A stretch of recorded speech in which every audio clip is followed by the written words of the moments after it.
दिक्कत होगा तो हमको बताना होगा, ठीक है। आपने साइड कर दिए, किसको साइड, तो फिर उसी को साइड कर देंगे तो फिर होगा नहीं।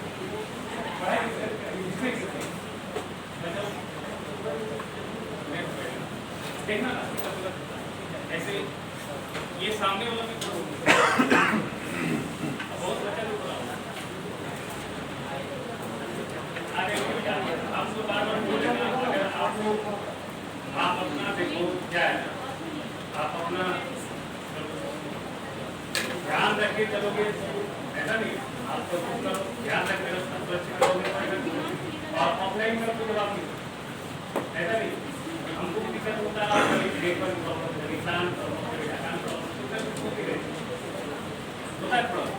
लेकिन जो चला गया है मजबूरी है, ठीक है।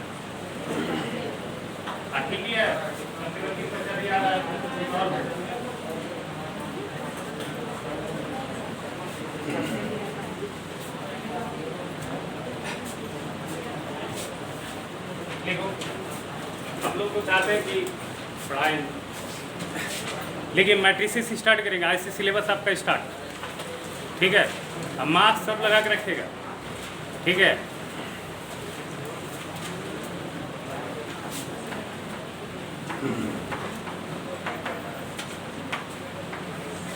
मैट्रिसेस आपको तरीका हमने बता ही दिया, आप पहले एकदम स्टार्ट करेंगे एनसीईआरटी से, जैसे जैसे बोलेंगे वैसे बनाना है, ठीक है। और एनसीईआरटी से बनाने के बाद आरडी सर में कवर करेंगे, और जैसे जैसे बोलेंगे वैसे करना है आपको, और जितना बताएंगे उतना आप करेंगे तो आपका सब जगह अच्छा होगा, बोर्ड भी अच्छा होगा, जेईई में भी अच्छा होगा। लेकिन आपको प्रैक्टिस करना पड़ेगा और बहुत मेहनत करना पड़ेगा, समझ रहे बात को ना। और हमने आपको पहले ही बोला 11th का भी बहुत सारा चीज़ हम रिवाइज करेंगे।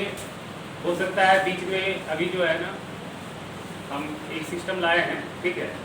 हो सकता है जिनको जेईई के लिए बहुत ज़्यादा जेईई के लिए करना है तो उनके लिए हम सिस्टम लाए हैं, ठीक है।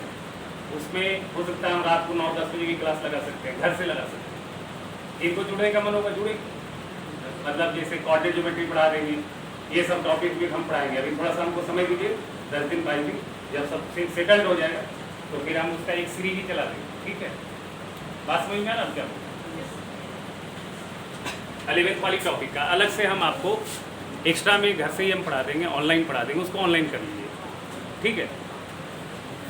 पूरा सेटअप लाया बेटा, सब कुछ लगाया, बट यहाँ नहीं रखा, घर में हमने रखा 7-8 रुपये खर्च किए, 2-2.5 लाख रुपये कैमरा लगाया है, 2.5 लाख रुपये का बोर्ड लाया है, सब सेटअप रखा।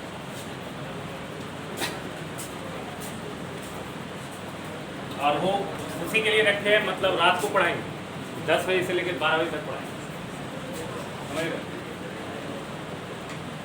वो पढ़ाएंगे, उसमें 11th वाला पार्ट हम आपको रिवाइज अभी करवा देंगे, हम कोशिश करेंगे, स्टार्ट करेंगे, बताएंगे। लिखिए इधर अभी आप फोकस कीजिए 12th पे, ठीक है ना। इधर आप फोकस कीजिए 12th पे। जिनको लगता है कि हमको जेईई बढ़िया से करना है, अति करना है, वो लोग उनके लिए है कि मतलब हमको 11th का बहुत सा टॉपिक नहीं पढ़ा है बच्चा, 1 साल में कुछ भी नहीं पढ़ा है बेटा, हम लोग भी जान रहे हैं बहुत दिक्कत हुआ है। बट अभी आप फोकस करो 12th पे जो बताया जा रहा है, और जिसका जो टारगेट है, जिनका बोर्ड टारगेट हो बोर्ड पे फोकस करेंगे, जिनका बोर्ड विथ जेईई फोकस है वो उस पर फोकस करेंगे। लेकिन पहले बोर्ड तो देखना है ना, बिना बोर्ड के तुम अच्छा कर सकते हो, बेसिक नहीं रहेगा तो आप आगे अच्छा नहीं कर सकते। तो कोई भी चीज़ को एकदम बेसिक से स्टार्ट कीजिए, और सवाल कहीं भी बहुत डिफिकल्ट नहीं आता, बहुत फंडामेंटल सवाल आता है। आपके पास बेस अच्छा रहेगा तो आप कहीं का भी सवाल कर सकते हैं, ठीक है। लिखिए मैट्रिसेस। मैट्रिसेस में क्या है ना बेटा, इसमें देखिए अब सबसे पहले 2 वर्ड यूज होता है बहुत फ्रीक्वेंटली, एक होता है रो और एक होता है कॉलम। ये दोनों बारे में समझते हैं ना, तो क्या होता है, रो किसको बोलते हैं और कॉलम किसको बोलते हैं।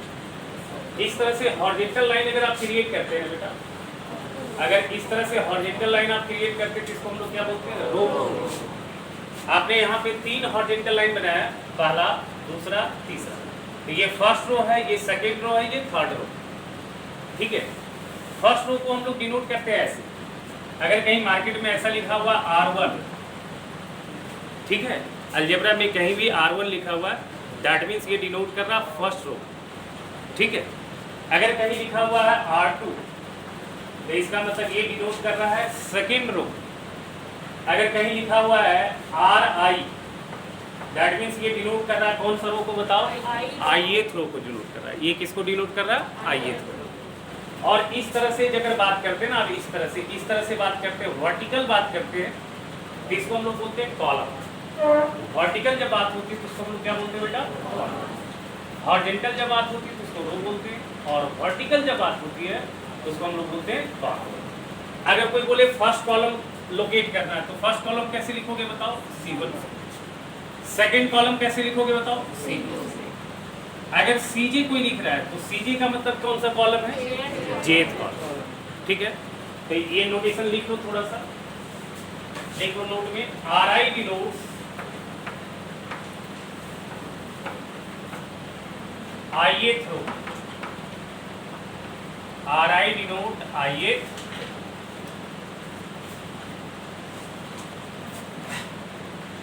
CI डिनोट्स क्या डिनोट करेगा बताओ बेटा, ith कॉलम। याद रखिएगा, हॉरिजॉन्टल लाइन जब बात होती है तो वो बात होती है किसकी, रो की, और वर्टिकल लाइन की बात होगी तो वो बात होगी किसकी, कॉलम।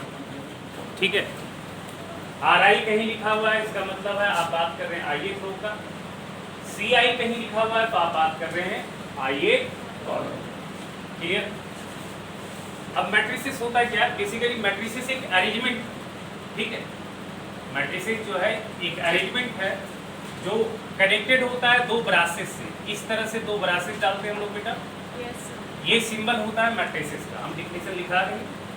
और इनके अंदर कुछ एक फोटो होते हैं, ठीक है, कुछ एक फोटो होते हैं, उसको हम लोग बोलते हैं एलिमेंट्स। इसके अंदर कुछ एक इंक्रीज होता है जिसको हम लोग बोलते हैं elements of matrix.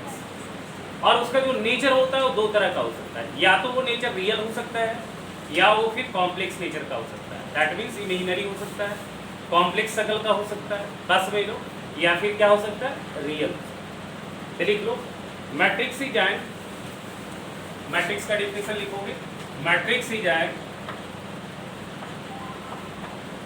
Rectangular arrangement, matrix is an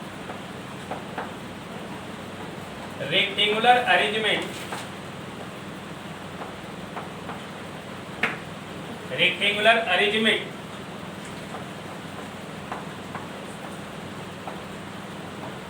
of real or complex number, real or complex number,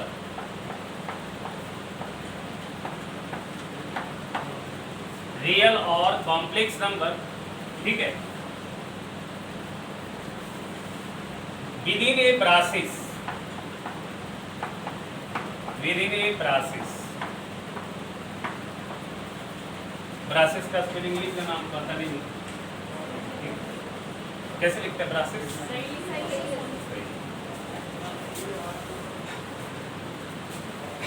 note में लिखोगे, matrix is generally denoted by capital letters, matrix is generally denoted by capital letter A, B, इस तरह से dot dot dot.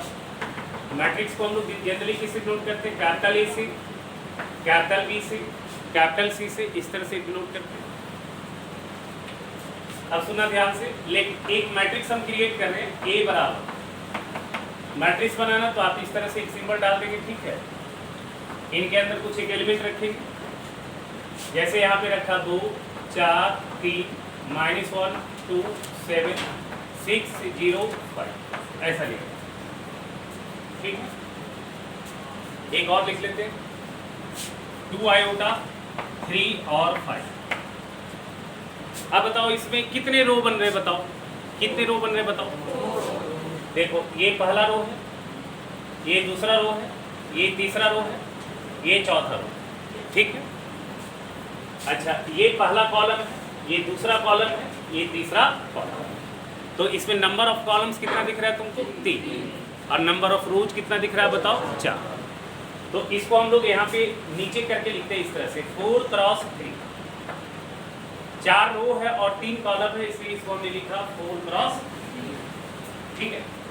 अगर हम कोई matrix ऐसा लिखते हैं बेटा, A बराबर 2 7 9 3 -1 0।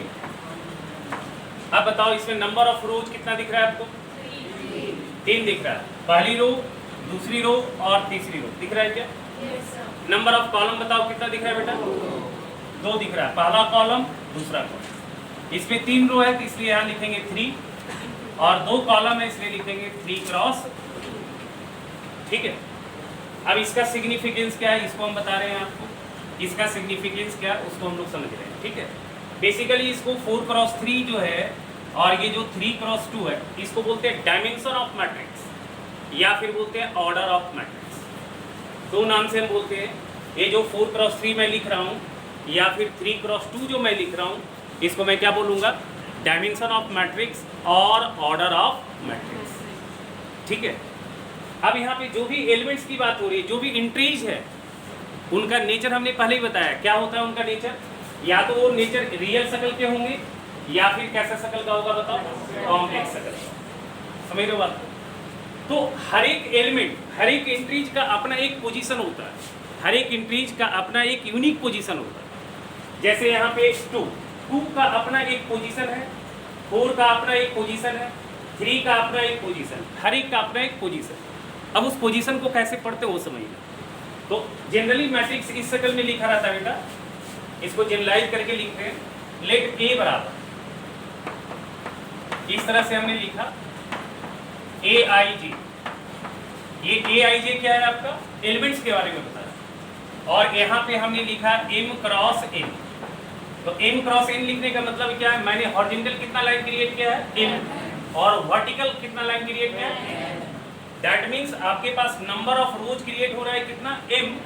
और नंबर ऑफ कॉलम कितना क्रिएट हो रहा है? N। ये वाली जो शक्ल है बेटा इसको पढ़ते हैं हम लोग ऑर्डर ऑफ मैट्रिक्स। लिख लोगे इसको हम लोग पढ़ते हैं order of matrix. Order of matrix. किसी भी मैट्रिक्स का जो ऑर्डर डिसाइड करते हैं वो कैसे डिसाइड करते हैं? रो क्रॉस कॉलम, रो क्रॉस। ठीक है। ये नहीं पढ़ लेना, m गुना n नहीं पढ़ लेना, m इंटू n नहीं पढ़ना। समझ रहे हो ना? ये पढ़ेंगे m क्रॉस n। ठीक है। इस मैट्रिक्स का जो डायमेंशन है और बोल सकते हो dimension of matrix.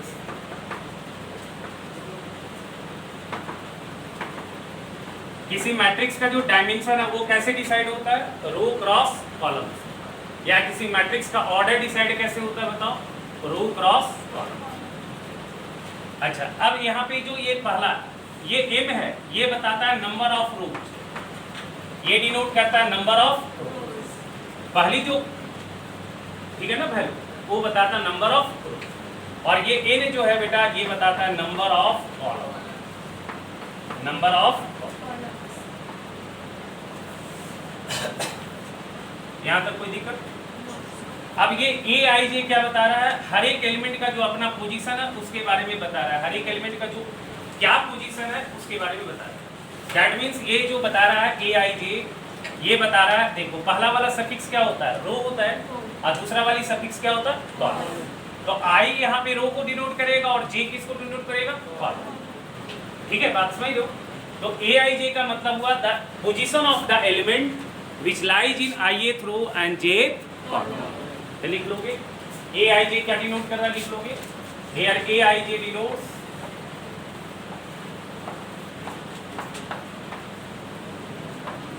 AIJ denotes the position of the element, the position of the element। लिख रहे हो which lies in ith row, which lies in ith row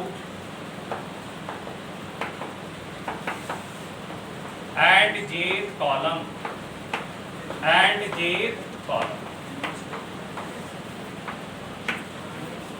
which lies on in ith row and jth column।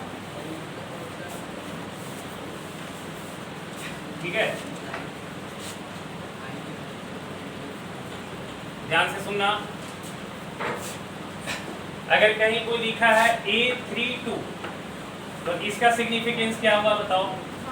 ये उस element के बारे में बात हो रही है जो तीसरे रो और दूसरे कॉलम, तीसरे रो और दूसरे कॉलम।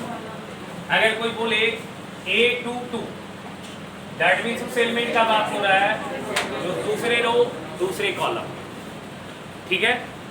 अगर कोई लिख रहा है A14 दैट मीन्स किस एलिमेंट की बात हो रही है, जो पहले रो और चौथे कॉलम। समझ में आ रहा था? अच्छा, एक और चीज समझो, जैसे अगर मान लेते हैं A बराबर लिखते हैं, लिखो A बराबर 2 sin x tan x cos x 3 plus 2 iota 1 minus iota, ऐसा लिखा। इसका ऑर्डर बताओ कितना है, इसका ऑर्डर कितना है बताओ, 2 क्रॉस 3 है ना। अब इसमें बताओ तुम A22 का वैल्यू बताओ क्या होगा, A22 का वैल्यू मतलब आपको कौन सा एलिमेंट चाहिए, जो दूसरी रो और दूसरी कॉलम है। तो आप क्या करो, यहाँ पे दूसरी रो ये एक लाइन बनाया क्या, ठीक है, और दूसरी कॉलम मतलब यहाँ पे एक वर्टिकल लाइन क्रिएट किया। अब दोनों लाइन किस एलिमेंट पे इंटरसेक्ट किया बताओ, 3 plus 2 आयोटा पे, दैट इज ये बन जाएगा 3 plus। इसका पोजीशन समझ में आ रहा है। मान लिया अगर आपसे कोई पूछ दिया बताओ A13 तो A13 का मतलब पहली रो और तीसरी कॉलम, पहली रो बनाया और तीसरी कॉलम बनाया, किस एलिमेंट पे इंटरसेक्ट कर रहा है, tan x पे। तो ये तो हमको लगता है सब लोग बना लेगा क्या, बोलो A13 का वैल्यू हो जाएगा tan x। अच्छा बताओ इसमें A23 का वैल्यू क्या है, A23 1 minus i, कर लोगे इस तरह से। अच्छा एक और चीज ध्यान दो, एक और चीज ध्यान दो,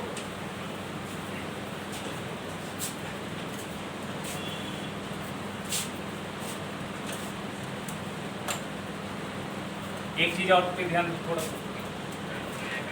यहाँ पे देखो ये मैट्रिक्स का ऑर्डर कितना है, 4 क्रॉस 3।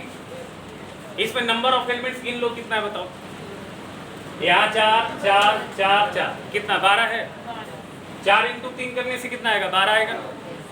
यहाँ ऑर्डर 3 क्रॉस 2 है क्या, बोलो बोलो, ये दोनों को गुना करके कितना आएगा 6। इसमें नंबर ऑफ एलिमेंट 6 दिख रहा है क्या। अच्छा यहाँ पे 2 क्रॉस 3 है, नंबर ऑफ एलिमेंट 6 दिख रहा है क्या। इसका मतलब तुमको क्या समझ में आ रहा है, अगर किसी मैट्रिक्स का ऑर्डर m क्रॉस n है तो उसमें नंबर ऑफ एलिमेंट्स कितने होंगे। अगर किसी मैट्रिक्स का ऑर्डर m क्रॉस m है तो उसमें टोटल नंबर ऑफ एलिमेंट्स कितना होगा, m इंटू m स्क्वायर हो जाएगा। अगर n क्रॉस n ऑर्डर का मैट्रिक्स है तो नंबर ऑफ एलिमेंट्स क्या हो जाएगा n। तो m क्रॉस n ऑर्डर वाली जो भी मैट्रिक्स होगा उसके टोटल नंबर ऑफ एलिमेंट्स कितने हो जाएंगे, m इंटू n। ठीक है, लिख लोगे नोट में, a matrix having order m cross n, a matrix having m cross n, क्या लिखा है, a matrix having order, a matrix having order m cross n,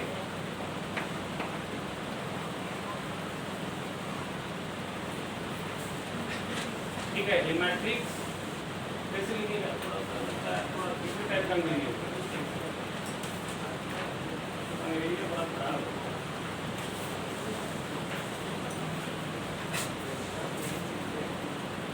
कैसे लिखेंगे, थोड़ा काट दो, थोड़ा सा बड़ा के लिखो। Number of elements, number of elements of a matrix, ऐसे लिखो ना, number of elements of a matrix of order m cross n, of order m cross n कितना हो जाएगा बताओ,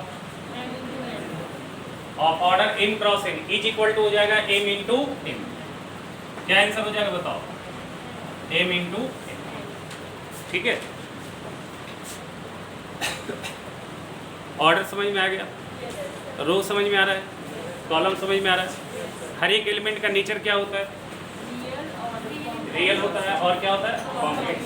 ठीक है, या तो रियल होगा या फिर कॉम्प्लेक्स होगा। ऐसे दुनिया का हर एक कॉम्प्लेक्स जो है रियल कहलाता है, ठीक है, लेकिन हर एक रियल कॉम्प्लेक्स नहीं है।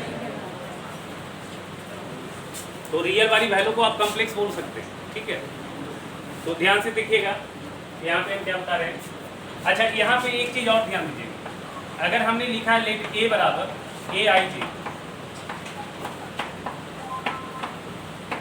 एम क्रॉस एन ऑर्डर का, तो आई क्या डिनोट करता है बताओ, रो के बारे में। यहाँ एम क्या बता रहा है, रो के बारे में। जे क्या बताता है, कॉलम के बारे में। और यहाँ एन बताता है कॉलम के बारे में। तो कोई बता सकता है आई का वेरिएशन कहाँ से स्टार्ट होगा और कहाँ तक जाएगा, और जे का वेरिएशन कहाँ से स्टार्ट होगा कहाँ तक जाएगा। आई 1 से स्टार्ट होगा, जाएगा कहाँ तक, एन तक, क्योंकि नंबर ऑफ रोज कितने हैं टोटल आपके, एन। तो यहाँ पे लिख लेना आई बिलोंग करेगा 1 लेस इक्वल टू आई, इस तरह से जाएगा। लेस इक्वल टू कहाँ तक जाएगा बताओ, एन, ठीक है। और जे भी जो हो बेटा वो क्या होगा, 1 से स्टार्ट होगा और कहाँ तक जाएगा बताएगा, एन। अब इसमें एक प्रॉब्लम ये कि आई 1 से स्टार्ट होगा जाएगा एन तक, लेकिन आपको आई का नेचर पता होना चाहिए, क्योंकि आई का नेचर नहीं पता होगा तो आप वैरी कैसे करेंगे। तो आप बताओ आई और जे यहाँ पे किस नेचर से बिलोंग करेगा, नेचुरल से। आई और जे किससे बिलोंग करेगा, नेचुरल, क्योंकि आई और जे डिनोट क्या कर रहा है, रो और कॉलम। तो रो क्या होता है, या तो एक रो होगा, या तो 2 रो होगा, या तो 3 रो होगा। कॉलम क्या होगा, या तो 1, या तो 2, या तो 3। तो रो और कॉलम किस शक्ल में पढ़ा जाएगा, नेचुरल शक्ल में पढ़ा जाएगा। तो यहाँ पे लिख लीजिएगा i and n belongs to nature, i and n belongs to nature, पूरा लिख लीजिए नेचर। आई और एन बिलोंग करेगा किससे, नेचर। अच्छा, सॉरी एन लिख दिया, आई एंड जे बेटा, i and j, sorry i and j. इसका मतलब देखो, सुनना ध्यान से, सुनना ध्यान से। अगर यहाँ 2 क्रॉस 3 ऑर्डर का होता, अगर यहाँ पे 2 क्रॉस 3 ऑर्डर का होता तो आई होता 1 और जो था 2, और जे क्या होता 1, 2 और 3। अगर 2 क्रॉस 3 ऑर्डर का होता तो आई 1 होता और 2 होता, और जे क्या होता बताओ, 1 होता, 2 होता और 3 होता, ठीक है। आप एक हमको जो है ना मैट्रिक्स कंस्ट्रक्ट करके बताएंगे। लेट ए बराबर ए आई जी, और यहाँ पे मैंने लिखा है 3 क्रॉस 4 ऑर्डर का। कितने ऑर्डर का लिखा है, 3 क्रॉस 4 ऑर्डर, ऐसा लिखा मैंने। अब इसका जो ढांचा बनेगा वो कैसा बनेगा बताओ। ए बराबर, देखो यहाँ से आई मैक्सिमम जाएगा कहाँ तक, 3 तक। जे मैक्सिमम कहाँ तक जाएगा, 4 तक। आई स्टार्ट कहाँ से होगा, 1 से। तो आपका ढांचा पहला क्या होगा, A11 होगा, क्या सोचो, पहला एलिमेंट होगा A11, ठीक है। अब I1 तो हो गया और JB1 हो गया। अब I1 और J2 होगा, फिर I1 J3 होगा, I1 और J4 होगा। जब I बराबर 1 का J के हर एक के साथ कंप्लीट हो जाएगा काम, तब फिर I जाएगा किसको लेके, 2। यहाँ देखो 1 को फिक्स रखा, J का वैल्यू चेंज किया। अब ये 1 2 1 3 और 1 4 आएगा, ऐसा बताओ।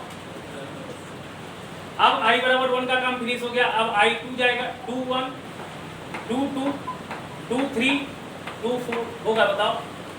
फिर आएगा 3 1 3 2 3 3 और आएगा 3 आएगा, ऐसा बोलो, दिखाएगा इस तरह से, बोलो। तो पहले आपको ढांचा लिखने आना चाहिए। अगर A बराबर ए आई जे है और 3 क्रॉस 4 ऑर्डर का, तो आपका एलिमेंट इसी ऑर्डर में लिखा है, एलिमेंट आपका इसी ऑर्डर में लिखा है। यानी कि ये पहले एलिमेंट का पोजीशन है, ये दूसरे एलिमेंट का पोजीशन है, ये तीसरे एलिमेंट का पोजीशन, ये चौथे एलिमेंट का पोजीशन। समझ रहे हो बात को। ये जो है ये कौन सा एलिमेंट का पोजीशन है, दूसरी रो और पहली कॉलम। ये कौन सा एलिमेंट का पोजीशन है, जो दूसरी रो और तीसरी कॉलम। जैसे एक सिंपल सा एग्जांपल है, लिखो। कंस्ट्रक्ट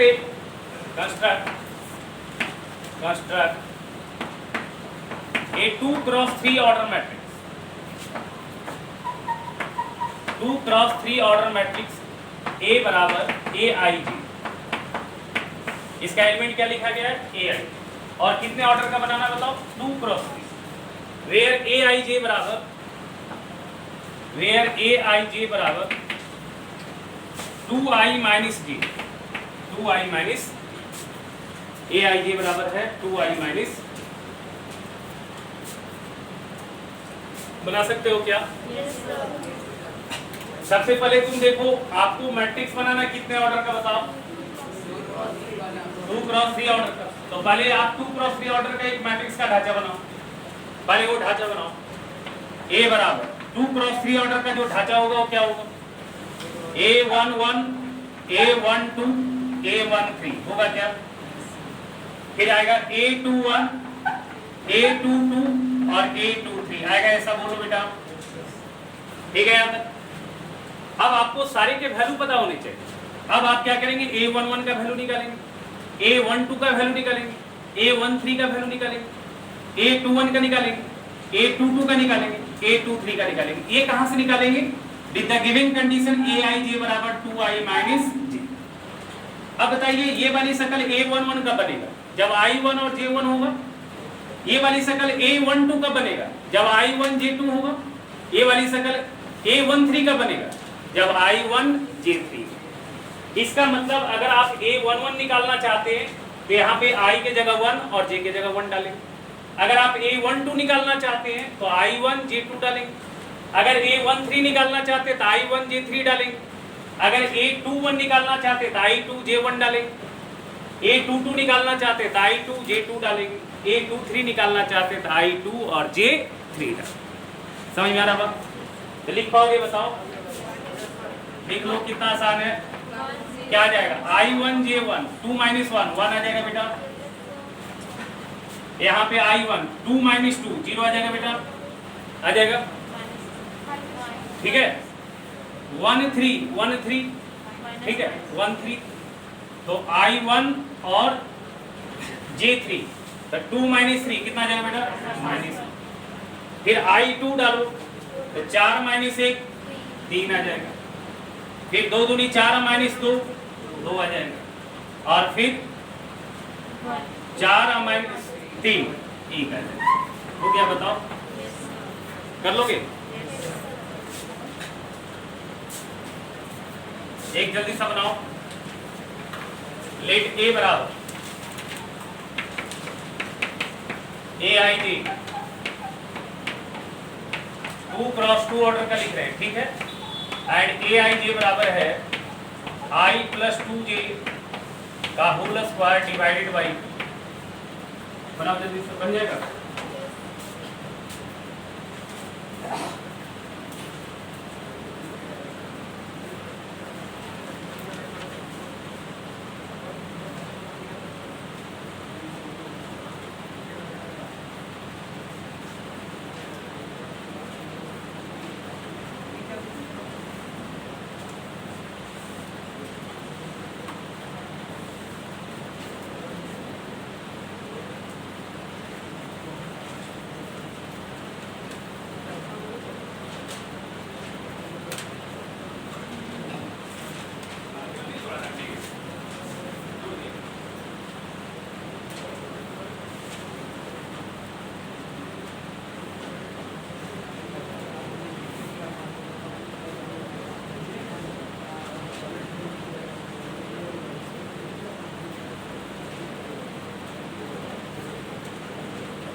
ये सब ये बनेगा तो समझ लो स्टाइल पढ़ोगे।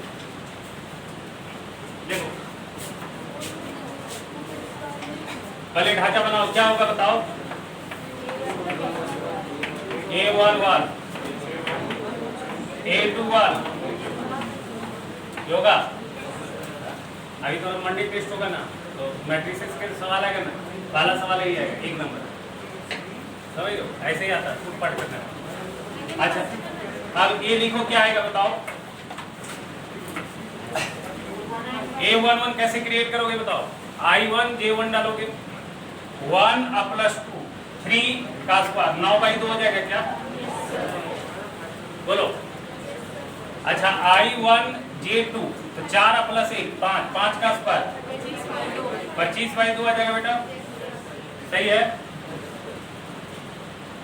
अच्छा, अब I2 डालिएगा ना, और J1 2 + 2 4 का स्क्वायर 16/2 8 आ जाएगा, ठीक है। अब आप क्या कीजिएगा, I2 J2 ये 4 2 6 36/2 18 आ जाएगा क्या, ठीक है। सही, अब इतना बना लिए तो आपका सॉल्यूशन हो जाएगा। चलो देखो, अरे ठीक है, समझ रहे ना, कर दिए। अच्छा, एक छोटा सा सवाल और बनाओ। देखो, ए मैट्रिक्स हैविंग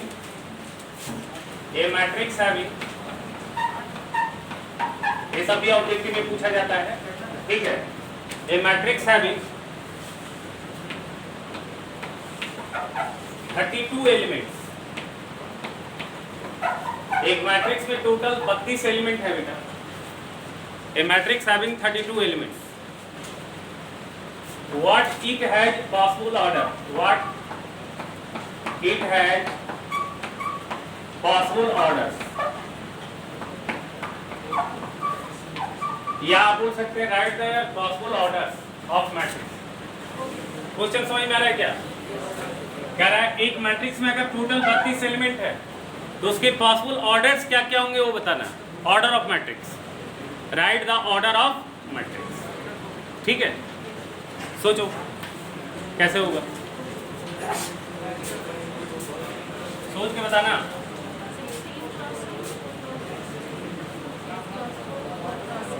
देखो, आपको तरीका आपको पता होना चाहिए, स्पेसिफिक तरीका पता होना चाहिए। सुना ध्यान से, इधर देखो भाई साहब, देखो ध्यान दो। हमने आपको बताया अगर मैट्रिक्स हम सपोज कंसीडर करते हैं A बराबर AID, हम ये कंसीडर करते हैं, जो हम मैट्रिक्स बनाना चाहते हैं वो कंसीडर करते हैं कितने ऑर्डर का, m क्रॉस n ऑर्डर। तो अगर matrix m cross n order का है तो इसका मतलब ये mn का जो वैल्यू होगा वो 32 के बराबर होगा। क्या सोचो, मैं मैट्रिक्स कंस्ट्रक्ट करना चाह रहा हूँ m क्रॉस n ऑर्डर, यही m और n तो बताना आपको, यही m और n आपको बताना। ये आपको AID थोड़ी बताने, AID नहीं बताना, आपको पॉसिबल ऑर्डर्स बताने। दैट मींस आपको क्या बताना, m एंड n का वैल्यू बताना। समझ रहे हो ना? तो यहाँ पे अगर m क्रॉस n ऑर्डर का मैट्रिक्स बनाते हैं तो mn का वैल्यू क्या हो जाएगा, 32 हो जाएगा। क्या सोचो। अच्छा, अब ये आपको क्या लग रहा है, ये यहाँ से mn बराबर अगर 32 है और n किस नेचर का बताओ, नेचुरल है, और n किस नेचर का है, नेचुरल। इसका मतलब ये दो नेचुरल का प्रोडक्ट है क्या। अब ये दो नेचुरल का प्रोडक्ट 32 आना चाहिए। इसका मतलब ये m और n बेसिकली 32 का डिवाइजर है कि नहीं। बस भाई ना, क्योंकि आप सोचिए ना, ऐसे भी n का वैल्यू आएगा 32/m, n नेचुरल होना चाहिए। तो m जो है मतलब 32 जो है m से डिविजिबल होना चाहिए, या m बराबर मैंने लिखा 32/m और m नेचुरल होना चाहिए। इसका मतलब 32 किससे डिविजिबल होना चाहिए, n से भी डिविजिबल होना चाहिए। इसका मतलब 32 m से भी डिविजिबल होना चाहिए और 32 किससे डिविजिबल होना चाहिए, n से भी डिविजिबल होना चाहिए। इसका मतलब यहाँ पे m और n क्या है, फैक्टर्स है, या बोल सकते हैं डिवाइजर्स ऑफ क्या है, 32। तो आप m 32 का जितना भी डिवाइजर्स हो लिख लो आप। 32 का डिवाइजर्स क्या क्या हो सकता है बताओ। 1 तो हर एक का डिवाइजर होगा, समझ में आ रहा है क्या। अगला डिवाइजर क्या होगा, डिवाइजर समझ तो हो ना, जिससे 32 कट जाए, जिससे 32 कट जाए। अगला क्या हो सकता है बताओ, 4 हो सकता है, फिर क्या हो सकता है बताओ 8, और फिर क्या हो सकता है 16, और कुछ हो सकता है क्या, और हो सकता है 30, यही सारे डिवाइजर्स हैं, है ना। अब दो डिवाइजर का प्रोडक्ट मिल करके क्या होना चाहिए 32। तब आप देखो एक को किसके साथ क्लब करोगे तो 32 आएगा, 32 को। तो एक तो पॉसिबल ऑर्डर बन गया 1 गुना 32, यानी कि 1 रो और 32 कॉलम हो जाए, है ना। या फिर 32 रो हो जाए और 1 कॉलम हो जाए बेटा, समझ आ रहा है क्या। अच्छा फिर 2 देखो, 2 को किससे गुना करोगे तो 32 आएगा, 16।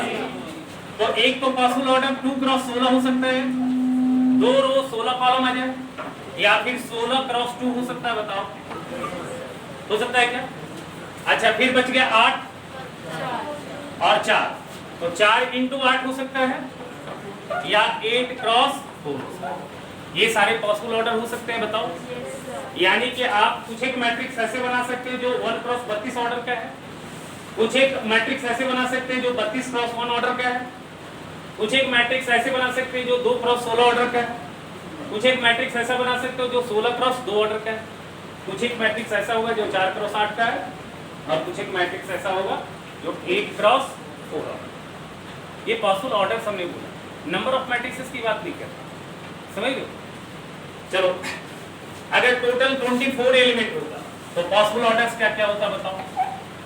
अगर 24 एलिमेंट्स होता तो पॉसिबल ऑर्डर्स क्या क्या होता, तरीका बताओ, तरीका बताओ। सबसे पहले क्या करता, 24 का डिवाइजर लिखता। सबसे पहले क्या करेंगे, 24 का डिवाइजर लिखेंगे। 24 का डिवाइजर 1 2 3 4 6 8 और 24 होगा ना। अब पॉसिबल ऑर्डर तो आप लिख सकते हो, 1 क्रॉस 24, 24 क्रॉस 1 ये हो गया, 2 क्रॉस 12, 12 क्रॉस 2, समझ में आ रहा है क्या। 3 क्रॉस 8, 8 क्रॉस 3, 4 क्रॉस 6, 6 क्रॉस होगा ऐसा बेटा। ये सारे पॉसिबल ऑर्डर बनेंगे। तो इस तरह का सवाल बन जाएगा, बताओ। अगर सवाल में नंबर ऑफ एलिमेंट्स दिया हुआ है और आपको पॉसिबल ऑर्डर्स बताने हैं, तो पॉसिबल ऑर्डर्स के लिए सबसे पहले उस नंबर का आप क्या करेंगे, डिवाइजर्स खोजिए, ठीक है, और वहां से क्लब करते करते आप ऑर्डर बना सकते, ठीक है ना। अच्छा अगला लिखो, equality of matrices. Equality of matrices,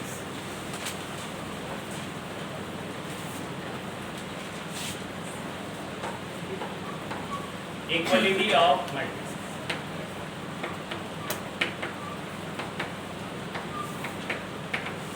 equality of matrices, दो मैट्रिक्स को इक्वल होने का कंडीशन क्या है, ठीक है।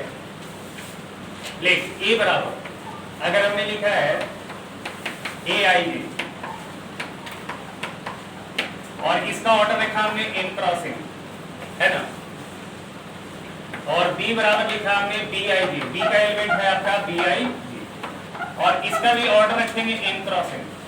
दो मैट्रिक्स को इक्वल होने के लिए सबसे पहले दोनों का ऑर्डर क्या होना चाहिए, सेम, ठीक है ना। कितने ऑर्डर का लिया बेटा, n क्रॉस n। अगर इसका ऑर्डर 3 क्रॉस 4 ऑर्डर का होगा, इसका ऑर्डर 4 क्रॉस 3 ऑर्डर का होगा, तो दोनों का शकल सेम नहीं दिखेगा, समझ गए। तो ऐसे में इक्वल मैट्रिक्स नहीं होगा। तो अगर कोई पूछे condition of equality of matrices क्या होगा, तो बताना दे हैव सेम।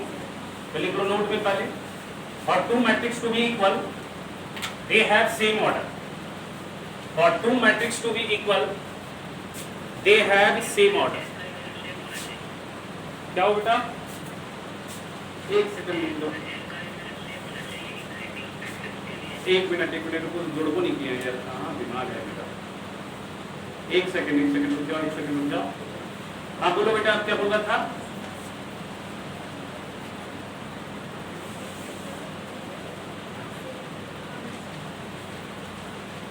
हाँ तब तो होगा इक्वल ना, ऑर्डर सेम होगा तभी तो। देखा, देखो नोट में लिखा, क्या लिखा बेटा, for two matrix to be equal they have same order. दोनों का ऑर्डर क्या होना चाहिए, देखो इफ ए बराबर बी ऐसा दिया हुआ है, इफ ए बराबर बी ऐसा दिया हुआ है बेटा, अब ए बराबर बी दिया हुआ तो आप क्या करेंगे, ए की जगह पे जो मैट्रिक्स ए दिया वो लिखेंगे, दैट इज ए की जगह पे आप लिखेंगे ए आई जी।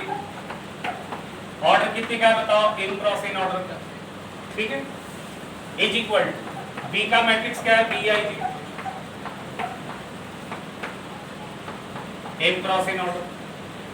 अब क्या है बताइए, ये हर एक एलिमेंट का अपना पोजीशन बता रहा है, ये कौन सा एलिमेंट है, ये आपका एलिमेंट है ith रो और jth कॉलम वाला, ये एलिमेंट भी क्या ith रो और jth कॉलम वाला। तो आप कह सकते हो कि ये एलिमेंट और ये एलिमेंट कॉरस्पॉन्डिंग पोजीशन को एक्वायर कर रहा है, तो इंप्लाइज टू यहां से क्या जाएगा, aij बराबर bij। कहने का मतलब सेम पोजीशन वाले जो एलिमेंट होंगे उसको आपस में क्या करेंगे, इक्वेट करेंगे। अच्छा, यहाँ पे कुछ एक आई जे के लिए होगा या सारा आई जे के लिए ऐसा होगा, सारा आई जे के लिए होगा, तो यहाँ लिखेगा फॉर ऑल आई एंड, कहने का मतलब जो आई यहाँ लीजिएगा वही आई का वैल्यू यहाँ लीजिएगा, जो जे यहाँ लीजिएगा वही जे का वैल्यू यहाँ लीजिएगा। अब अगर ये A12 है तो ये क्या होगा, B12, ये अगर A13 है तो ये क्या होगा, B13, अगर ये A14 है तो ये क्या होगा, B14, ये A15 है तो ये क्या होगा, B15, समझ में आ रहा है क्या। अगर ये A23 है तो ये क्या होगा, B2। देख लीजिए एक सिंपल सा सवाल बनाइए, फाइंड x एंड y, ठीक है, given that x plus y 3, x minus y 2, यहां लिखा 4 3 2, बना सकते हैं, बताइए। देखिए आप दोनों मैट्रिक्स इक्वल है कि नहीं है, सबसे पहले इक्वल होने के लिए दोनों का ऑर्डर सेम होना चाहिए। इनका ऑर्डर बताइए 2 क्रॉस 2 है बेटा, इनका भी ऑर्डर क्या है 2 क्रॉस 2, तो सेम ऑर्डर का मैट्रिक्स है तो बराबर तो होगा। अब आपको क्या करना, कॉरस्पॉन्डिंग एलिमेंट्स को इक्वेट करना, तो x प्लस y किससे इक्वेट होगा, 4 से, और x माइनस y किससे इक्वेट होगा, 2 से, और 3 तो 3 दिख ही रहा है, 2 तो 2 दिख ही रहा है आपको, समझ में आ रहा है क्या। तो आप x और y नहीं निकाल सकते यहाँ से, x प्लस y बराबर 4 और x माइनस y बराबर 2, ऐड कर दीजिएगा तो 2x आ जाएगा 6, x आ जाएगा 3, ऐड कर दिया, ऐड कर सकते हैं ना, बोलिए, ऐड कर दिया। अच्छा x 3 आ गया तो y का वैल्यू क्या आ जाएगा, 4 माइनस 3 1 आ जाएगा। तो आप क्या कह सकते हैं कि x का वैल्यू अगर 3 रखा जाए और y का वैल्यू 1 रखा जाए तो ये दो मैट्रिक्स क्या हो जाएगा, इक्वल हो जाएगा। समझ में आ रहा बात, तो इस तरह से आएगा सवाल, ठीक है। तो छोटा छोटा एग्जाम्पल है, समझ में आ रहा, क्या नाम मतलब,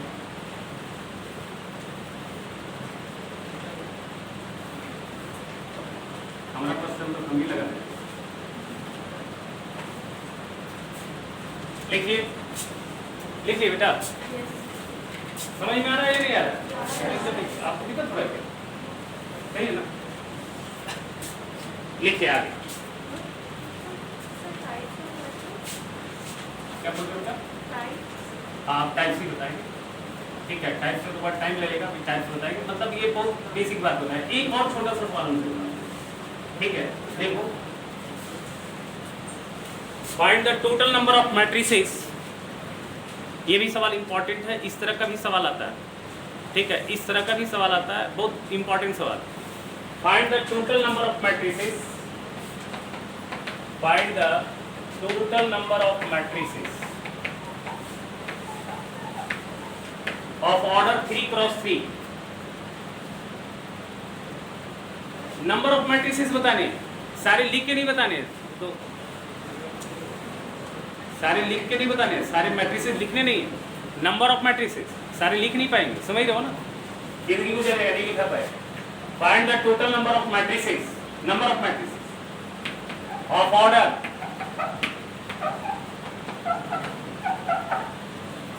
3 cross 3, order 3 cross, having each element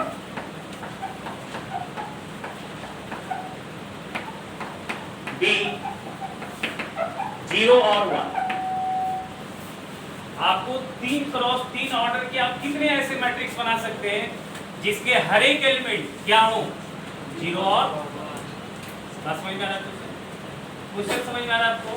ये बड़ा इंपॉर्टेंट सवाल है, इस तरह का सवाल बहुत पूछा जाता है। ये बोला है आप जो है 3x3 ऑर्डर के नंबर ऑफ मैट्रिसेस बताओ जिसके हर एक एंट्री, हर एक एलिमेंट क्या होंगे, या तो 0 होंगे या फिर बताओ कितना होगा, सोचो।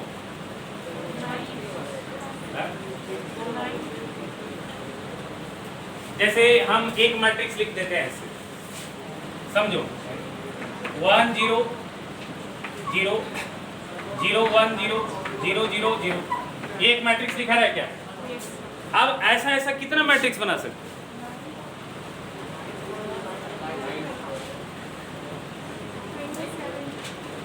सोचो सोचो, थोड़ा सोचो ना, दिमाग लगाओ ना, थोड़ा सोचो।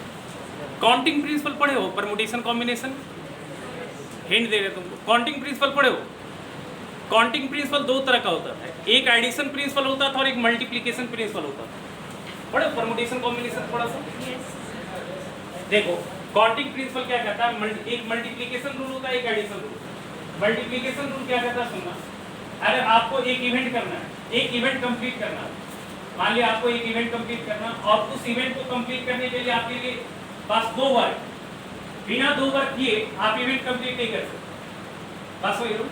तो वहां पे क्या होता है, अगर आपको एक इवेंट कंप्लीट करना और उसके आपके 2 वर्क, तो पहले आप पहला वर्क करेंगे एंड देन दूसरा वर्क करेंगे, और दोनों होने के बाद इवेंट कंप्लीट हो।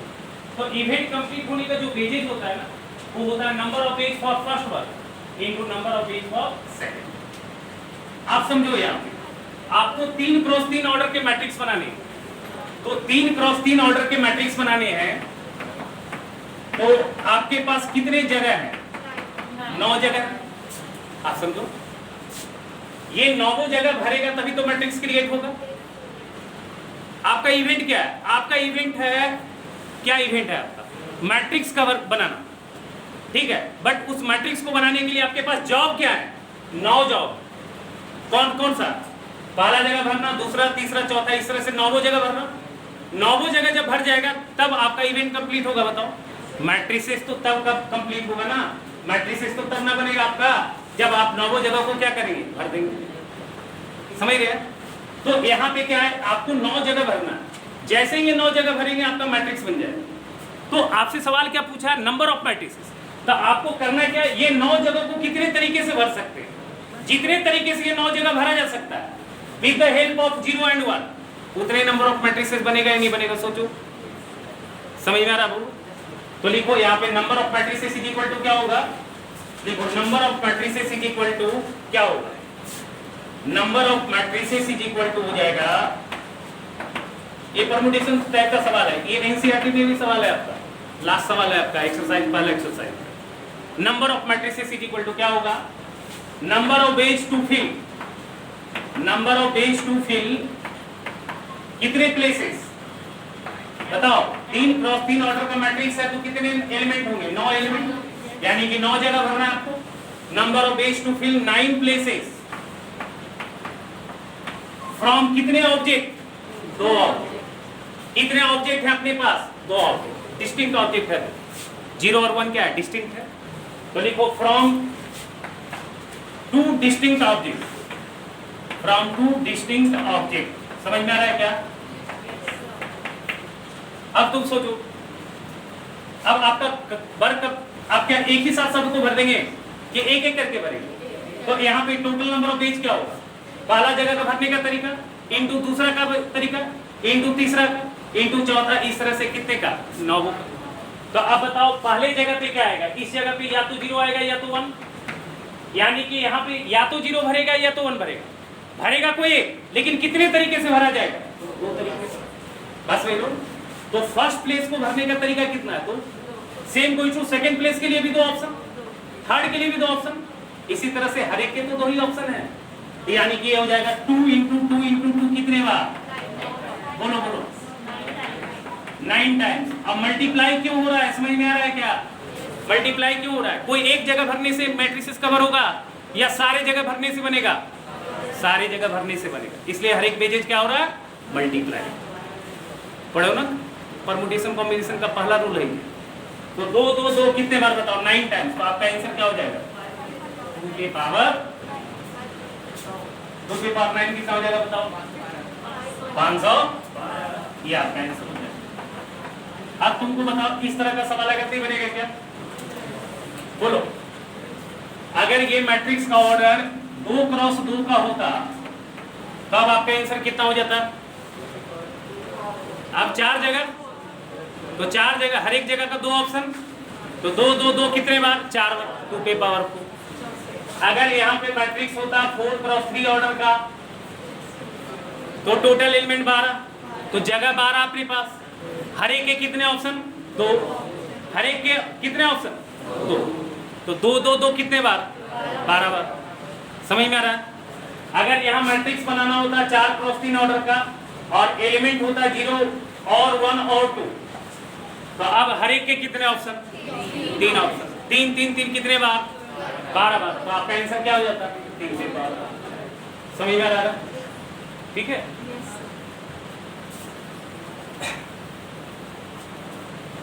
अभी मैट्रिसेस से कनेक्टेड जो है ना, बहुत तरह का सवाल आता है। तो तुम देखोगे 2-4 साल पहले आईआईटी में पूछा हुआ सवाल, मैट्रिसेस और डिटरमिनेंट से कनेक्टेड बहुत सारा सवाल जो है ना परमुटेशन बेस्ड सवाल आता है, जो हम आपको जेई वाला क्लास में हम कराएंगे। जब हम मैट्रिसेस का टेक्स्ट में जब पढ़ाएंगे जेई वाला क्लास, उसमें उस तरह का सवाल करेंगे और बहुत तरह का सवाल करेंगे जिसमें खाली परमुटेशन कॉम्बिनेशन रहेगा, मैट्रिसेस वाली सवाल, समझ लो, डिटरमिनेंट वाली सवाल। ये तो बहुत इजी पार्ट का है, ये एनसीईआरटी पैटर्न का है, इसलिए पता है। ठीक है, ये आपका सवाल भी है आपके बुक में। अब कर लोगे इस तरह से? बताओ। Yes sir.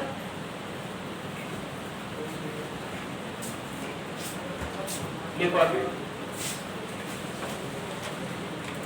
क्लियर होना ना कि कोई दिक्कत है? बताओगे।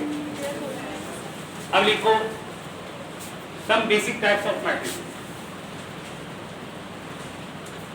सम basic types of matrices. Some basic types of matrices.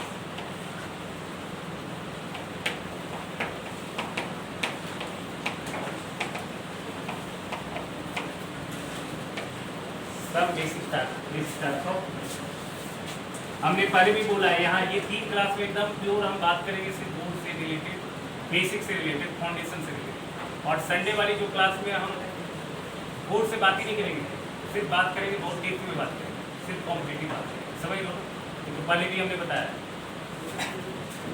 यहाँ देखो some basic types of matrices. पहला लिखोगे रो मैट्रिक्स, बस डिफिनेशन याद रखना है ना। रो मैट्रिक्स, रो मैट्रिक्स क्या होता है बेटा? देखो a matrix having only one row is called row matrix. A matrix having only one row is called row matrix.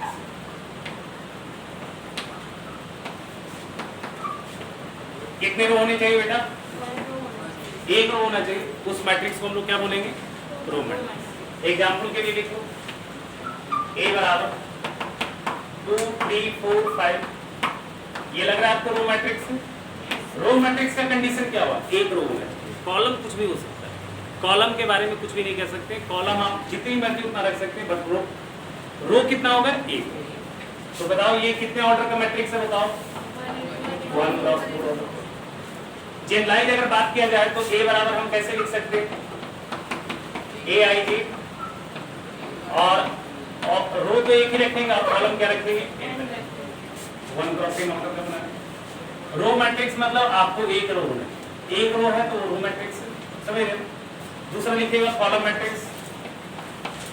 Definition एकदम क्लियर होना चाहिए, डिफिनेशन नहीं बुलाओगे। देखो column matrix, a matrix having only one column, a matrix having only one column is called column matrix. लिखो लिखो, a matrix having only one column is called column matrix.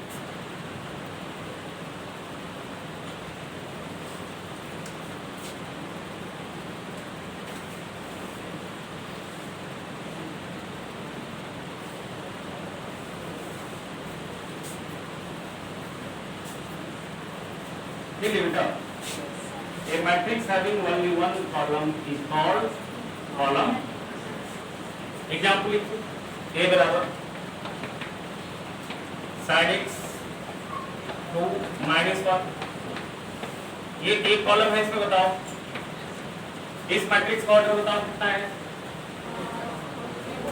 4 cross 1। Column एक होगा और रो क्या होगा? कुछ भी हो सकता है। ए बराबर इस तरह से लिख ले क्या? एम रो ले लिया और कॉलम एक रखा। अच्छा, इसका ढांचा लिख सकते हो क्या? इसका ढांचा लिख सकते हो क्या? एम रोज है और कॉलम एक है, तो क्या होगा? A11 होगा क्या? A21 होगा क्या? A31 होगा क्या? इस तरह से AM1 होगा, बताओ यही बनेगा कि नहीं बनेगा? अच्छा, इसको लिख के दिखाओ जरा, इसको लिख के दिखाओ क्या होगा? I हमेशा 1, ठीक है। ये क्या होगा बताओ? A11, A12, A13, A1, ऐसा होगा क्या बताओ? क्या होगा? लिख लो। क्लियर है यहाँ तक? रो मैट्रिक्स में एक रो होगा, कॉलम मैट्रिक्स में एक कॉलम। सुनना ध्यान से, ध्यान से सुनना। यहाँ लिखा 2 3 4 5 6 7 8 9, एक मैट्रिक्स ऐसा लिखा, समझ में आ रहा है क्या? इस मैट्रिक्स का ऑर्डर कितना है? 2 क्रॉस 4। एक मैट्रिक्स ऐसा लिखा है 2 3 1 5 7 3 5 6, 4 क्रॉस है ना बेटा इसका? अच्छा, दोनों फोटो में देखो, इसमें कौन सा फोटो हॉरिजॉन्टल दिख रहा है? ये वाली फोटो या ये वाली फोटो? पहला या दूसरा? पहला फोटो हॉरिजॉन्टल दिख रहा है, दूसरा फोटो वर्टिकल दिख रहा है क्या? देखो, दूसरा फोटो वर्टिकल दिख रहा है क्या? बोलो। अच्छा, तो ये वाली फोटो को हम लोग बोलेंगे वर्टिकल मैट्रिक्स, ये वाली फोटो को बोलेंगे हॉरिजॉन्टल मैट्रिक्स। हॉरिजॉन्टल फोटो दिखने के लिए कॉलम ज्यादा होना चाहिए, रो ज्यादा होना चाहिए? कॉलम ज्यादा होना चाहिए। वर्टिकल फोटो दिखने के लिए रो ज्यादा होना चाहिए? समझ में आ रहा है? यानी कि जिस मैट्रिक्स में नंबर ऑफ रो ज्यादा होगा, कॉलम कम होगा, उसको बोलेंगे वर्टिकल मैट्रिक्स। और जिस मैट्रिक्स में नंबर ऑफ कॉलम ज्यादा होगा, रो कम होगा, उसको बोलेंगे हॉरिजॉन्टल। समझ में आ रहा है? अगर तुमसे कोई पूछे हॉरिजॉन्टल मैट्रिक्स क्या होता है, तो आप बताना जिस मैट्रिक्स में नंबर ऑफ कॉलम ज्यादा होगा, रो कम। ठीक है, लिखो ए मैट्रिक्स हैविंग, क्या लिखोगे? लिख लो ना, नोट में लिखो सीधे सीधे। इन हॉरिजॉन्टल मैट्रिक्स नोट में लिखो, लिखवाना पड़ेगा, लिखना पड़ेगा, लिख लोगे? लिख लो। हम लिखने में बड़ा हमको हमसे 2 घंटा 5 घंटा पढ़वा लो, वो जवानी हम बोल सकते हैं, लिखने में बहुत समझाना भी है, लिखना भी है। लिखा और लिख लो ना, एक्चुअली हम ऐसे ही कम लिखते हैं, जो अंग्रेजी जो है जबरदस्त है। लिखो क्या लिखा? इन हॉरिजॉन्टल मैट्रिक्स क्या होगा बोलो? In horizontal matrix number of column greater than number of. Photo बनाओ, ये वाली फोटो बनाना, ये वाली फोटो बनाना, ये बराबर लिख देना इस तरह से, और बगल में लिख देना ये हॉरिजॉन्टल मैट्रिक्स है। कौन सा मैट्रिक्स है? हॉरिजॉन्टल। लिख देना ऐसे, हॉरिजॉन्टल। हॉरिजॉन्टल लिखने आता है ना? लिख लो। अच्छा, यहाँ पे लिखो B बराबर, ये B लिखना है। लिखो in vertical matrix, in vertical matrix. Vertical matrix में क्या होगा बताओ? वर्टिकल मैट्रिक्स में क्या होगा? Number of rose greater than number of column, number of rose greater than number of column. तो ये वाली मैट्रिक्स कौन सा है बताओ बेटा? Vertical matrix. ये वाली मैट्रिक्स क्या है? वर्टिकल। अच्छा, सुनना थोड़ा सा, सुनना सुनना सुनना। क्या तुमको लगता है कि ये मैट्रिक्स को हॉरिजॉन्टल मैट्रिक्स बोल सकते हैं? हैं? इस मैट्रिक्स को रो मैट्रिक्स बोल सकते हैं? इस मैट्रिक्स को रो मैट्रिक्स बोलेंगे क्या? क्योंकि रो इसलिए नहीं बोलेंगे क्योंकि नंबर ऑफ रोज एक ही होना चाहिए। लेकिन हॉरिजॉन्टल मैट्रिक्स से क्या समझ में आ रहा है? ये हॉरिजॉन्टल मैट्रिक्स दिख रहा है क्या? हॉरिजॉन्टल मैट्रिक्स में नंबर ऑफ कॉलम ज्यादा होना चाहिए। यहाँ कॉलम ज्यादा है, रो कम है, हॉरिजॉन्टल है कि नहीं? यहाँ कॉलम ज्यादा है, रो कम है, हॉरिजॉन्टल है। और ये स्पेशली रो मैट्रिक्स है क्योंकि नंबर ऑफ रोज एक है, लेकिन ये स्पेशली रो मैट्रिक्स नहीं है। तो आपको क्या समझ में आ रहा है? हर एक हॉरिजॉन्टल मैट्रिक्स रो मैट्रिक्स होगा, लेकिन हर एक रो मैट्रिक्स हॉरिजॉन्टल मैट्रिक्स होगा या नहीं होगा? समझ में आ रहा? सेम गोज़ टू, आपको लग रहा है ये वर्टिकल मैट्रिक्स है क्या? क्योंकि यहाँ पे नंबर ऑफ रोज ज्यादा है। ये भी वर्टिकल मैट्रिक्स है, लेकिन ये है मैट्रिक्स कॉलम क्योंकि एक ही कॉलम है, लेकिन ये कॉलम मैट्रिक्स नहीं। तो आप कह सकते हैं कि हर एक कॉलम मैट्रिक्स क्या होगा? वर्टिकल मैट्रिक्स होगा, बट कन्वर्स ट्रू नहीं होगा। और हर एक रो मैट्रिक्स क्या होगा? हॉरिजॉन्टल मैट्रिक्स होगा, बट कन्वर्स ट्रू लिखेगा। नोट में लिखिए, क्या लिखिएगा? एवरी बोर्ड हॉरिजॉन्टल हो गया, तो ये लोचा हो गया। अब ठीक हो गया, बोलो। हाँ ठीक है, लिखो। देखो क्या लिखेगा, बोलो। देखो every row matrix, every row matrix क्या होगा? Every row matrix is taken as horizontal matrix. Every row matrix is taken as horizontal matrix. Horizontal matrix, ठीक है? But converse is not true. Converse मतलब क्या? उल्टा ट्रू नहीं है, but converse, converse बेटा ऐसे CONVERAC, कन्वर्स मतलब उल्टा। कन्वर्स इज नॉट ट्रू, लिख लिए। उसी तरह लिखो, every column matrix taken as क्या? बोलो ना, vertical matrix. Every column matrix taken as vertical matrix, but converse is not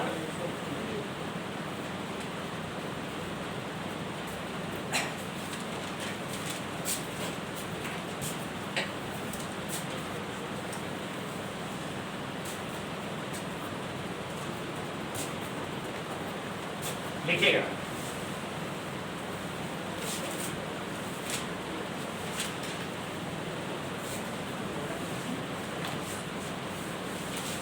अच्छा ये बताओ,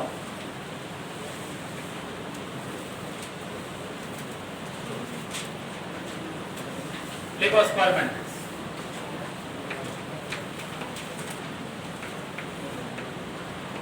स्क्वायर मैट्रिक्स, स्क्वायर मैट्रिक्स में क्या होगा? नंबर ऑफ रोज और नंबर ऑफ कॉलम क्या होगा? Equal.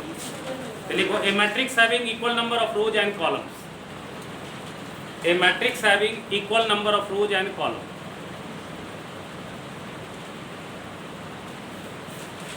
A matrix having equal number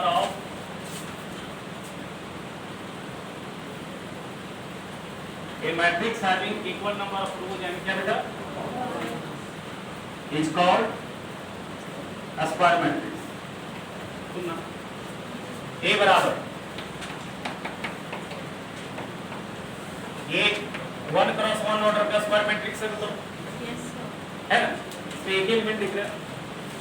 A बराबर 2 3 4 7, ये स्क्वायर मैट्रिक्स है कितने ऑर्डर का? 2 क्रॉस 2 ऑर्डर का। सभी में रखें। A बराबर 3 1 5 6 1 0 0 0 1, ये स्क्वायर मैट्रिक्स है कितने ऑर्डर का? 3 क्रॉस 3 ऑर्डर। सभी में रखें। अच्छा सुना, एक नोट लिखना ना, ये बड़ा इंपॉर्टेंट है। एक नोट लिखना, in square matrix, in square matrix, in square matrix है ना? इन स्क्वायर मैट्रिक्स, ये स्क्वायर मैट्रिक्स में बात, सारे मैट्रिक्स में नहीं बात होगा, स्क्वायर मैट्रिक्स में बात। In square matrix the element AIJ and AJI, in a square matrix the element AIJ and AJI are called conjugate elements, are called conjugate elements। अगर आपसे कोई पूछे मैट्रिक्स में कंजुगेट एलिमेंट कहाँ एग्जिस्ट करता है तो उसके लिए मैट्रिक्स क्या होना चाहिए बताओ? स्क्वायर होनी चाहिए। और कौन से एलिमेंट कंजुगेट एलिमेंट होंगे? ए आई जे and A J, A I J and ए जे, ये क्या होगा? कंजुगेट। कहने का मतलब अगर A12 है तो इसका कंजुगेट एलिमेंट क्या हो जाएगा? A2। समझ में आ रहा है क्या? अगर A31 का कंजुगेट एलिमेंट पूछा है तो क्या होगा? A1। अच्छा, A11 का कंजुगेट एलिमेंट क्या होगा? A11। इट सिर्फ यही रह जाएगा। समझ में आ रहा है क्या? अब तुम बताओ इस सवाल, इस 3 का कंजुगेट एलिमेंट क्या होगा? यही हो जाएगा। अच्छा बताओ, इस 5 का कंजुगेट एलिमेंट क्या हो जाएगा? 0 हो जाएगा, क्योंकि ये A31 है, ये A13 है, ये A13, तो ये A31 हो जाएगा। अच्छा बताओ, इस 0 का कंजुगेट एलिमेंट क्या हो जाएगा? ये कौन सा पोजीशन पे? A23 पे। A23 है ना, तो A32 कौन सा हो जाएगा? इस 6 का कंजुगेट एलिमेंट क्या हो जाएगा? ये 1 हो जाएगा। क्या बताओ? अरे समझ में आ रहा है? ए आई जे और ए जे आई क्या होगा? ए आई जे और ए जे आई क्या होगा? समझ लो ना, पूछा जाता है सवाल में, ऑब्जेक्टिव टाइप में पूछ देगा। और कंजुगेट एलिमेंट की बात कहाँ पे होगी बताओ? स्क्वायर में। समझ में आ रहा है? अच्छा, एक और खास बात देखो, जब स्क्वायर मैट्रिक्स बनाओगे तो देखो यहाँ से एक डायगोनल क्रिएट हो रहा है क्या? यहाँ देखो डायगोनल क्रिएट हो रहा है। ऐसे डायगोनल 2 दिख रहा है, एक ये डायगोनल है और एक ये, बट ये सेकेंडरी डायगोनल और ये जो है मेन डायगोनल। ठीक है, जिसको हम लोग प्रिंसिपल डायगोनल बोलते हैं। तो जब सवाल में डायगोनल बात हो ना, डायगोनल की बात हो, ठीक है, तो आपको प्रिंसिपल डायगोनल की बात करना, सेकेंडरी का नहीं। मतलब ये वाली, इस तरह वाली। समझ में आ रहा है? ये आपका होगा डायगोनल। ठीक है, यहाँ पे डायगोनल एलिमेंट क्या दिख रहा है बताओ? 2 और 7। यहाँ डायगोनल एलिमेंट है 3, 1 और 1। ठीक है, तो ध्यान देना, हम एक जनरल मैट्रिक्स लिखते हैं इस तरह से, लेट A बराबर स्क्वायर मैट्रिक्स लिखते हैं। ठीक है, A11, A12, A13, इस तरह से A1 है। अब आपने कॉलम्स कितना रखा है? स्क्वायर मैट्रिक्स बनाने के लिए रो भी एम रखना होगा, तो यहाँ पे आएगा A21, A22, A23, A2n होगा। समझ में आ रहा है क्या? फिर होगा A31, A32, A33, A3n होगा। इस तरह से कर जाएंगे। कितना लिखेंगे? लास्ट क्या होगा? AN1, AN2, AN3, लास्ट होगा ANN होगा। क्या बोलो? ये मैट्रिक्स का ढांचा लिखो जल्दी। इससे ध्यान से देखना, बड़ा इंपॉर्टेंट बात है।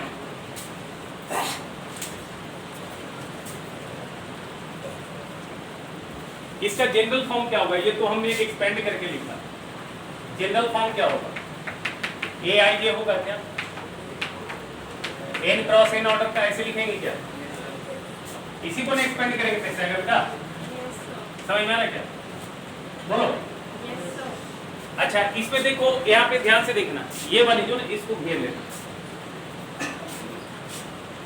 इसको ना, इसको घेर लेना।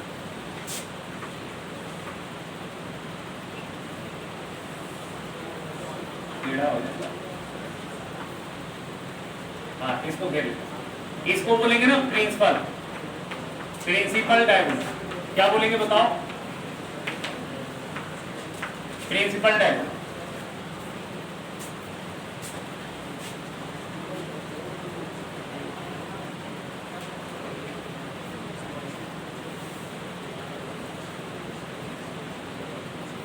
ठीक है, सुनना,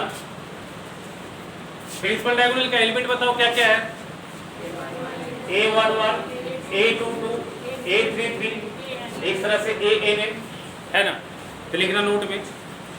Here A11, A22, A11, A22, मतलब ये सारे पोजीशन पे पहला रो पहला कॉलम, दूसरा रो दूसरा कॉलम, तीसरा रो तीसरा कॉलम, चौथा रो चौथा कॉलम, इस तरह से nthवां रो nthवां कॉलम पे जो एलिमेंट आएगा ना वो एलिमेंट किसका कहलाएगा, एलिमेंट्स ऑफ प्रिंसिपल डायगोनल। तो लिख लो नोट में, here A1 A11 A22 A33 dot dot dot ANN are called elements of, बोलो किसका, एलिमेंट्स ऑफ प्रिंसिपल डायगोनल। और इस एलिमेंट के अलोंग जो लाइन क्रिएट हो रहा है, इस एलिमेंट के अलोंग जो लाइन क्रिएट हो रहा है वो क्या कहलाएगा, डायगोनल कहलाएगा। ये सारे एलिमेंट के अलोंग, ठीक है, जिस लाइन के अलोंग, आप ऐसे बोल सकते हो, जिस लाइन के अलोंग ये सारे एलिमेंट लाई करेंगे उसको हम लोग क्या बोलेंगे, डायगोनल बोलेंगे, या हम उसको क्या बोलेंगे, प्रिंसिपल डायगोनल, मेन डायगोनल जिसको बोलेंगे, एलिमेंट्स ऑफ प्रिंसिपल डायगोनल। लिख पा रहे, बोलो, ठीक है। अच्छा, इसमें एक और बड़ा इंपॉर्टेंट बात है, ध्यान से देखना, इस ढांचा लिखने का मतलब क्या है मैं बार बार नहीं बताऊंगा। यहाँ देखो आई और जे में क्या क्या बातें हो सकती है, आई और जे बराबर हो सकता है, कभी आई छोटा हो जाएगा जे बड़ा हो जाएगा, कभी आई बड़ा हो जाएगा जे छोटा हो जाएगा। तो आप देखो आई और जे बराबर कहाँ दिख रहा है, डायगोनल के में। डायगोनल एलिमेंट के केस में आई और जे बराबर है क्या, मतलब डायगोनल एलिमेंट हमेशा किस शक्ल का होगा, ए आई आई शक्ल का होगा या फिर ए जे जे शक्ल का होगा। डायगोनल एलिमेंट हमेशा क्या होगा, A11 A22 A33 होगा क्या। तो देखो ध्यान से देखना, एक हम 4x4 ऑर्डर का लिख के बताते हैं तो उसमें ज्यादा दिखेगा तुमको, सुनना। ए बराबर, थोड़ा ध्यान देना, A11 A12 A13 A12 A21 A22 A23 A2 A31 A32 A33 A32। सुनना, अभी क्या करना है घर में, एनसीईआरटी है ना आपके पास, वाली एक्सरसाइज बनाएगा एनसीईआरटी से और आरडी से मसली वाली एक्सरसाइज, ठीक है। A41 वाली एनसीईआरटी समझ रहे हो। एक्चुअली क्या होगा बेटा, एनसीईआरटी से बनाओगे ना तो तुम्हारा बनेगा, तुमसे तो कॉन्फिडेंस जाएगा, ठीक है, थोड़ा सा बनाओगे बनेगा सवाल तो नहीं इंटरेस्ट जाएगा। ऐसे उठा लिया भी हमें भी लेगा, तुम बता दो ऐसे मैट्रिसेस बड़ा आसान लाओगे, है इतना आसान नहीं। तो कॉम्पिटिटिव हम पढ़ाएंगे तो देखना कितना आसान, नानियाँ दिला देंगे, ठीक है आसान नहीं, लेकिन लोगों को लगता है आसान, बोर्ड के लिए आसान, समझ लो। अब देखो यहाँ पे, सुनना यहाँ पे, देखो यहाँ पे, ये तुम देखो, सुनो, प्रिंसिपल डायगोनल को साइड कर दो, प्रिंसिपल डायगोनल को साइड कर दो। अब देखो प्रिंसिपल डायगोनल को छोड़ने के बाद डायगोनल के ऊपर कुछ एलिमेंट बच रहा है क्या, डायगोनल के नीचे एकदम सिमेट्रिक दिख रहा है, जितना ऊपर एलिमेंट दिख रहा है उतने नीचे दिख रहा है, दिख रहा है क्या बताओ, बस वही रहो ना। अभी जैसे देखो ये टोटल इसमें 16 एलिमेंट है, तो 4 यहाँ दिख रहा है, समझ में आ रहा है क्या। तो अब इधर क्या बन जाएगा बताओ, 4 यहाँ दिख गया, तो अब बच गया कितना टोटल तुम्हारे पास, 12। तो 6 ऊपर दिखेगा 6 नीचे दिखेगा क्या बताओ, बोलो बोलो, समझ में आ रहा। तो आप इसको जनरलाइज भी कर सकते हो, अगर n क्रॉस n ऑर्डर का मैट्रिक्स है तो डायगोनल में n एलिमेंट दिखेगा क्या, ठीक है। तो बचा हुआ कितना बच गया, n स्क्वायर माइनस n, बचेगा कितना, अरे डायगोनल में जब n आ गया तो टोटल n स्क्वायर है, तो बचा कितना, n स्क्वायर माइनस n, आधा ऊपर आधा नीचे। तो अगर n क्रॉस n ऑर्डर का मैट्रिक्स है तो डायगोनल तो n एलिमेंट ले लिया, डायगोनल के ऊपर कितना एलिमेंट आ जाएगा, n square minus n by 2, और डायगोनल के नीचे भी कितना आ जाएगा, n square minus n by 2। अरे समझ में आ रहा है क्या, क्लियर है। यहाँ पे तुमको दिख रहा है ना 14, तो आपका अंदर कोई दिखेगा, टोटल 16 है, 4 बार निकल गया डायगोनल, बच गया 12, तो 6 ऊपर हो जाएगा 6 नीचे होगा कि नहीं होगा। तो अगर तुम्हारे पास n क्रॉस n ऑर्डर का मैट्रिक्स है तो टोटल नंबर ऑफ एलिमेंट्स कितना होगा, n स्क्वायर होगा क्या, सोचो। डायगोनल भी कितने आएंगे, n आएंगे क्या, अगर 4 क्रॉस 4 ऑर्डर का तो देखो 4 एलिमेंट है ना डायगोनल, तो n क्रॉस n ऑर्डर का है तो डायगोनल में n एलिमेंट होगा कि नहीं होगा। तो n डायगोनल वाला निकाल दो तो बचा कितना तुम्हारे पास, n स्क्वायर माइनस n। ये टोटल एलिमेंट होगा किसका, डायगोनल के ऊपर और नीचे मिलके, तो आधा ऊपर होता है आधा नीचे होता है, तो डायगोनल के ऊपर कितना हो जाएगा, इतना, और डायगोनल के नीचे भी इतना ही होगा। समझ में आ रहा, बोलो, ये क्लियर है।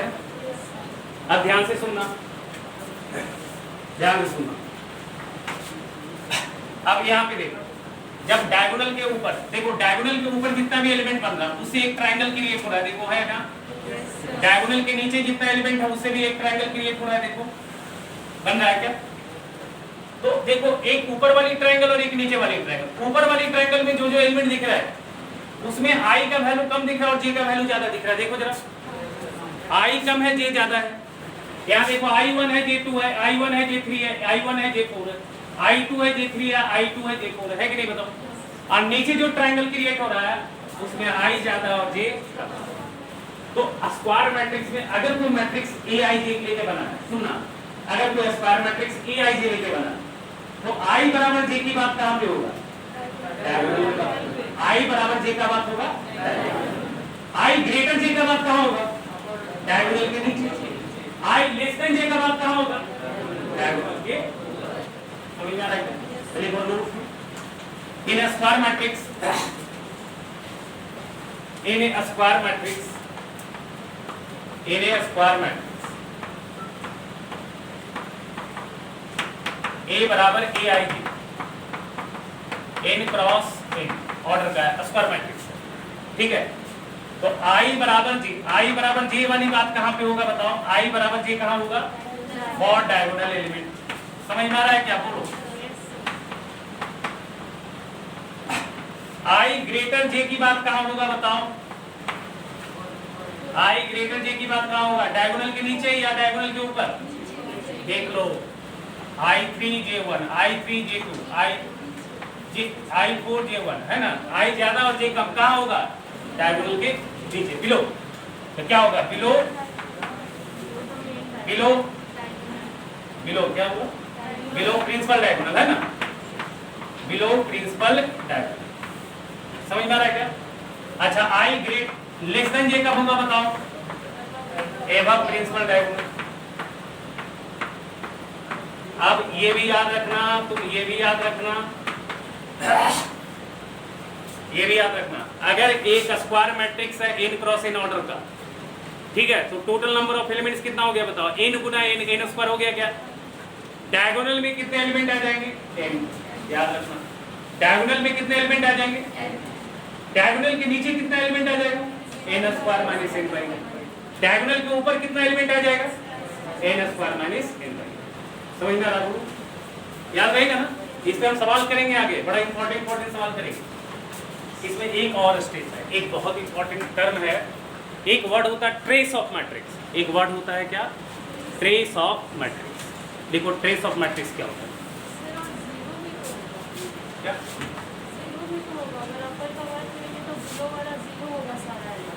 अरे ट्रायंगल, अपर ट्रायंगल नहीं बोल रहे हैं, ट्रायंगुलर मैट्रिक्स नहीं बना रहे। लोअर ट्रायंगुलर मैट्रिक्स और अपर ट्रायंगुलर मैट्रिक्स की भी बात नहीं कर रहे, ठीक है। वो नाम होता है ट्रायंगुलर मैट्रिक्स, नाम लिखा है क्या? हम ये बोले कि अगर एक कोई स्क्वायर मैट्रिक्स क्रिएट हो रहा है तो i और j का पोजीशन कहाँ बराबर होता है? डायगोनल। i बड़ा j से कहाँ होता है? डायगोनल के नीचे। i छोटा j से कहाँ होता है बेटा? डायगोनल।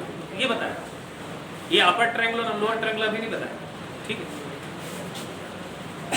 लिखोगे trace of matrix, trace of matrix, ये बड़ा इंपॉर्टेंट है, ये सवाल पूछा जाता है, हाईलाइट कर लोगे। Trace of matrix, trace of matrix square matrix भी बनता है। समझ में आ रहा है क्या?